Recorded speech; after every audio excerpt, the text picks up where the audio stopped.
एक छोटी सी मकड़ी लड़के की गर्दन तक चढ़ आई और अचानक उसने उसे काट लिया। हालांकि लड़के को तुरंत कोई खास प्रतिक्रिया नहीं हुई, लेकिन जब वह मेट्रो से घर लौट रहा था तो एक शरारती अंकल ने उसके सिर पर शराब की बोतल रख दी। जैसे ही बोतल से पानी की एक बूंद लड़के के माथे पर गिरी, उसने आंखें खोली और सीधा डिब्बे की छत तक उछल गया। यह नजारा देखकर आसपास के लोग भी हैरान रह गए। जब लड़का पास की एक महिला को शांत करने की कोशिश कर रहा था तो उसका हाथ उस महिला के कपड़ों से चिपक गया। इसके बाद अंकल ने उसे हल्का सा धक्का दिया। अचानक मिली इन अजीबो गरीब शक्तियों के सामने लड़का समझ ही नहीं पा रहा था कि यह सब कैसे हो रहा है। घर पहुंचने के बाद उसने देखा कि वह आसानी से हवा में उड़ती मक्खियों को पकड़ सकता है। लेकिन अब छोटी छोटी बातें भी पीटर के लिए परेशानी बनने लगी।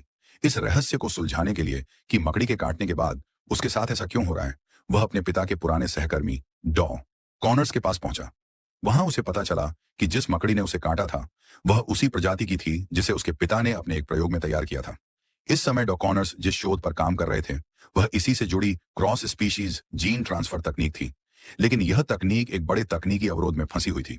जब पीटर ने अपने पिता की डायरी में दर्ज एक रासायनिक सूत्र लिखकर दिखाया तो डॉक्टर को मानो खजाना मिल गया और उनका प्रयोग अचानक बड़ी सफलता की ओर बढ़ गया। डॉक्टर ने अलग अलग जीवों के डीएनए को मिलाकर 3 टांगों वाली एक चूहे की टांगें फिर से उगाने में सफलता पाली।